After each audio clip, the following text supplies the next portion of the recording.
আসসালামু আলাইকুম, সবাইকে শুভেচ্ছা জানাচ্ছি মাসুম মাহবুব। প্রিয় দর্শক, আন্তর্জাতিক বিশ্বের বেশ কিছু গুরুত্বপূর্ণ খবর দিব এই ভিডিওতে।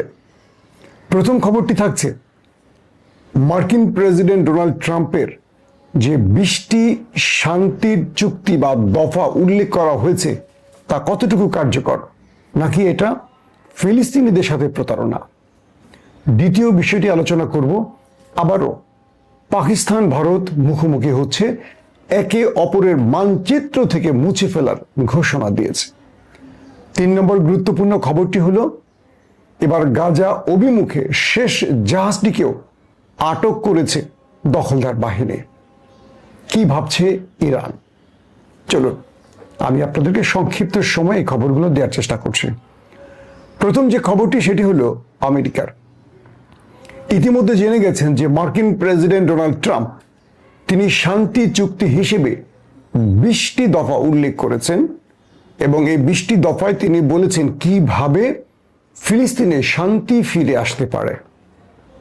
তার এই 20টি দফা উল্লেখের পর জাতিসংঘের মানবাধিকার কর্মী আইনজ্ঞরা এর বিপরীত মত দিয়েছেন এবং স্পষ্ট বলেছেন ডোনাল্ড ট্রাম্পের এই 20টি দফা ফিলিস্তিনের অধিকার খর্ব করবে এবং এই অঞ্চলে শান্তি বিনষ্ট করবে, শান্তি আনবে না, বিনষ্ট করবে। কয়েকটা দফা উল্লেখ করলে বুঝতে পারবেন ডোনাল্ড ট্রাম্প মূলত আসলে কোন খেলায় মেতে উঠছেন। তিনি বলছেন গাজাতে, অর্থাৎ গাজাকে দুটো ভাগে বিভক্ত করা হয়েছে, পশ্চিম তীর এবং পূর্ব জেরুজালেম। তো এই অঞ্চলে কোনো হামাসের সশস্ত্র বাহিনী থাকবে না, কিন্তু ইসরায়েলের বাহিনী থাকবে। একদিকে প্রতিরোধ বাহিনীকে নিরস্ত্র করে তাদের উপর পৃথিবীর সবচেয়ে ভয়ঙ্কর কসাই শ্রেণীর বাহিনীকে দাঁড় করিয়ে রাখবেন পাহারায়। দ্বিতীয়ত গাজা বা ফিলিস্তিনের পুরো দায়িত্ব নেবে অন্তর্বর্তীকালীন সরকার, অর্থাৎ এটা জাতিসংঘের না, এটা হবে আমেরিকার পছন্দের কোনো একটি সরকার এবং জাতিসংঘ এটা টেক কেয়ার করবে না, এটা করবে কে? আমেরিকা, ডোনাল্ড ট্রাম্পের পছন্দের কেউ, মানে পুরোপুরি ইসরায়েলের পক্ষে। 3 নম্বর, যত বন্দী আছে ইসরায়েলের সকল বন্দীকে মুক্তি দিতে হবে, কিন্তু ফিলিস্তিনের যত বন্দী আছে দখলদারদের হাতে তাদের মুক্তি দেওয়া হবে না, অল্প কিছু দেয়া হবে নামকে অস্তে। তো ডোনাল্ড ট্রাম্প যে চুক্তিগুলো 20টি দফা উল্লেখ করেছেন এর একটিও ফিলিস্তিনের শান্তির পক্ষে নয়। মূলত তিনি দখলদার দেশটির পক্ষ নিয়ে, দখলদার দেশটি যা চেয়েছে তারই প্রকাশ ঘটিয়েছেন এই 20টি দফায়। শুধু জাতিসংঘের আইনজ্ঞ বা জাতিসংঘের মানবাধিকার বিশেষজ্ঞরা নয়, মধ্যপ্রাচ্য ডোনাল্ড ট্রাম্পের এই 20টি দফা নিয়ে বা 20টি চুক্তি নিয়ে সবাই বিপরীতমুখী অবস্থানে দাঁড়িয়ে গেছে। গাজার প্রতিরোধ বাহিনী বলছে মূলত আমেরিকা ইসরায়েলকে সামনে রেখে এ অঞ্চলের দখল নিতে চাইছে। জাতিসংঘ কর্তৃক কোনো প্রশাসক, জাতিসংঘ কর্তৃক নিরপেক্ষ কোনো সংস্থা গাজার দায়িত্ব না নিয়ে যদি আমেরিকার দায়িত্ব নেয়, কার্যত এই ভূমিটি দখলদারদের হাতে তুলে দেওয়ার শামিল। এবং মধ্যপ্রাচ্যের অন্যান্য পক্ষ থেকে যে বক্তব্যটি আসছে ডোনাল্ড ট্রাম্পের এই 20টি দফার পুরোপুরি বিপরীত। আরব রাষ্ট্র, তুরস্ক, ইরান বা মুসলিম রাষ্ট্র বা ইউরোপীয় রাষ্ট্রের পক্ষ থেকে এই মার্কিন প্রেসিডেন্টের এই 20টি দফাকে সমর্থন করতে দেখা যায়নি, তবে ইসরায়েল এটিকে সমর্থন করেছে। প্রশ্ন হলো আমেরিকা আসলে চাইছে কি? শান্তি, নাকি দখলদারদের দিয়ে এই অঞ্চলটিকে ধ্বংস করে এটিকে দখল করা? পাশাপাশি এই অঞ্চলে, অর্থাৎ বিগত 2 বছর ধরে দখলদাররা যে নির্মম নির্যাতন, হত্যাযজ্ঞ চালিয়েছে, জেনোসাইড চালিয়েছে, এর বিপরীতে গাজায় কোনো মানবিক সহযোগিতা বা ক্ষতিপূরণের বিষয়টি ডোনাল্ড ট্রাম্পের এই 20টি চুক্তির মধ্যে বা দফার মধ্যে নেই। এখন আপনি বলেন, এটা কি শান্তি চুক্তি, নাকি কারো উপর জুলুম করে তার হাতকে শেকলে শৃঙ্খলিত করা? আসছে 2 নম্বর বিষয়। ইরান এবং তুরস্কে দুটো ভূমিকম্প হয়েছে। রিক্টার স্কেলে 5.3 মাত্রার। এটি ইস্পাহান শহরের কাছাকাছি এবং তার কাছাকাছি ফোর্দো পারমাণবিক প্রকল্পের স্থানটি রয়েছে। পাশাপাশি তুরস্কের ইস্তানবুলের একটি শহরে সেখানেও একটি ভূমিকম্প অনুভূত হয়েছে, তারও মাত্রা 5.3 এবং এটি মাটির ভূপৃষ্ঠ থেকে 10 কিলোমিটার গভীরে এবং ইরানেরটিও ভূপৃষ্ঠ থেকে 10 কিলোমিটার গভীরে। কিছু কিছু মাধ্যম বলছে যে ইরান কি কোনো নিউক্লিয়ার টেস্ট করলো কিনা, তবে একই সঙ্গে ইরান এবং তুরস্কে এই ভূমিকম্পের বিষয়টি প্রাকৃতিক হিসেবে দেখছেন অনেকে। এটি মানব সৃষ্ট বা কোনো পরীক্ষা নয়, হতে পারে প্রাকৃতিক। আবার কেউ কেউ বলছেন এটি ইরানের পারমাণবিক টেস্ট হতে পারে। এখন পর্যন্ত এই বিষয়টির কোনো স্পষ্ট বক্তব্য আসেনি। 3 নম্বর খবর, ভারতের সেনা প্রধান তিনি সেনাবাহিনীর একটি ব্রিগেডে বক্তব্য দেওয়ার সময় স্পষ্ট করে বলেছেন যে পাকিস্তান যদি সন্ত্রাসী কর্মকাণ্ড অব্যাহত রাখে তাহলে পাকিস্তানের মানচিত্রকে পৃথিবীর মানচিত্র থেকে মুছে ফেলা হবে।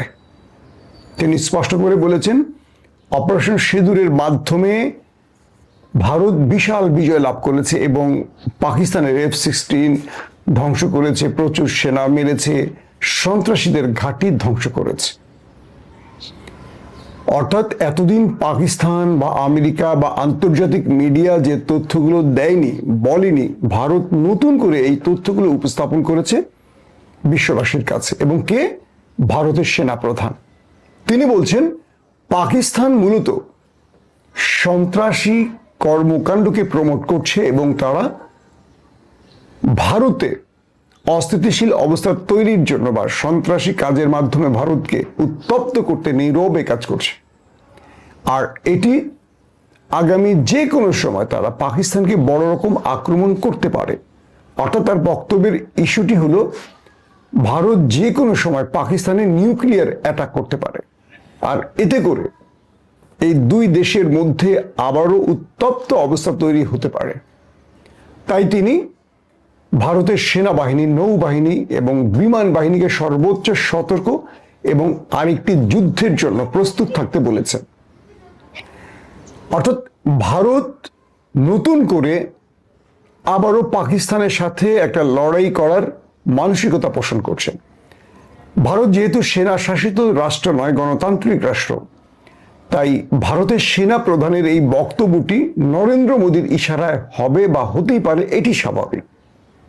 প্রশ্ন হলো ডোনাল্ড ট্রাম্প যখন ভারতের হাতটা ছেড়ে পাকিস্তানের হাতটা ধরল তখন আমেরিকার বিরুদ্ধে গিয়ে ভারত এরকম একটি বক্তব্য দিল যে তার প্রতিবেশী একটি দেশের মানচিত্রকে মুছে ফেলবে পৃথিবীর মানচিত্র থেকে।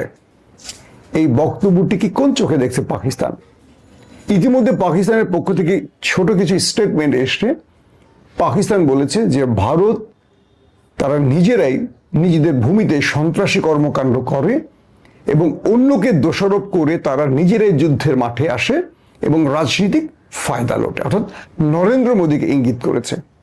পাশাপাশি এটিও বলেছে পাকিস্তান যদি ভুলেও কোনো প্রকার আক্রমণের চিন্তা করে ভারত পাকিস্তানে, তাহলে বিগত সময়গুলোতে পাকিস্তান যেভাবে রিটালিয়েট করেছে, প্রতি উত্তর দিয়েছে, তার চেয়ে বেশি প্রতি উত্তর পাবে ভারত এবং পাকিস্তান সেজন্য প্রস্তুত আছে। এখন প্রশ্ন হলো হঠাৎ করে ভারত কেন আবারও পাকিস্তানের বিরুদ্ধে দাঁড়াচ্ছে? যখন পাকিস্তানের পাশে রয়েছে আমেরিকা, যখন পাকিস্তানের পাশে রয়েছে মধ্যপ্রাচ্য অর্থাৎ আরব রাষ্ট্রগুলো এবং একে অপরের সাথে চুক্তি করছে, তখন ভারতের সেনাপ্রধান হঠাৎ করে এইরকম গরম বক্তব্য দিচ্ছেন কেন? অর্থাৎ ভারতকে বিশেষ জায়গা থেকে কোনো সিগন্যাল দেয়া হয়েছে, ধরেন ইসরায়েলের পক্ষ থেকে?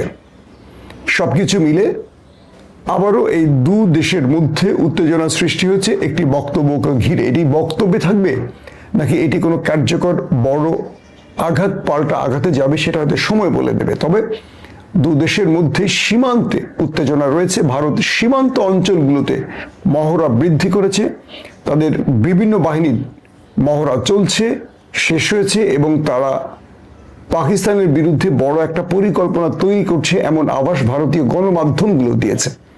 এবং তারা এখন পর্যন্ত বারবারই বলছে যে অপারেশন সিঁদুর শেষ হয়নি। তার মানে ভারত একটা মোক্ষম সময়ের অপেক্ষায় আছে যে তারা পাকিস্তানের কোনো দুর্বল পয়েন্ট পেলেই সেখানে তারা নতুন করে আবারও আক্রমণে ঝাঁপিয়ে পড়বে।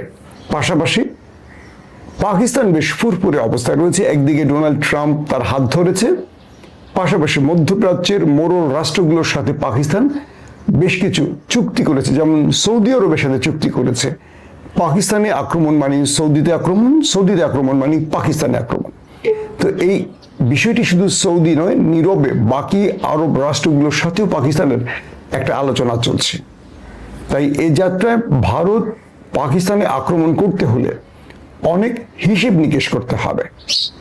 শেষ করছি যে খবরটি দিয়ে, গাজার উদ্দেশ্যে বা গাজার অভিমুখে রওনা হওয়া যে জাহাজগুলো, ত্রাণবাহী জাহাজ, তার সর্বশেষ জাহাজটিকেও আটক করেছে দখলদার বাহিনী এবং পৃথিবীর প্রতিটি দেশ থেকে এর কড়া প্রতিবাদ আসছে। প্রত্যেকটি দেশ, তুরস্ক থেকে শুরু করে ইউরোপীয় দেশগুলো দখলদারদের ব্যাপক সমালোচনা করছে। শুধু দখলদার নয়, এর জন্য আমেরিকারও সমালোচনা করা হচ্ছে এবং বলা হচ্ছে দ্রুত এই জাহাজগুলোকে মুক্তি দেয়া, জাহাজে আটক নাবিকদের, ত্রাণ কর্মীদের মুক্তি দেয়া এবং এই ত্রাণগুলো গাজার মানবিক সহায়তার জন্য পৌঁছে দেয়া বা তাদেরকে সহযোগিতা করার জোর দাবি উঠছে। এবং প্রত্যেকটা দেশের পক্ষ থেকে দখলদারদের বিরুদ্ধে ইতিমধ্যে বক্তব্য আসতে শুরু করেছে। দর্শক, বিদায় নিচ্ছি। ইনশাআল্লাহ আজ রাতে আবারও চেষ্টা করব আরো বেশ কিছু ব্রেকিং খবর আপনাদের পৌঁছে দেওয়ার জন্য। বিদায় নিচ্ছি আজকের মতো। প্রত্যেকে ভালো থাকবেন। আল্লাহ হাফেজ।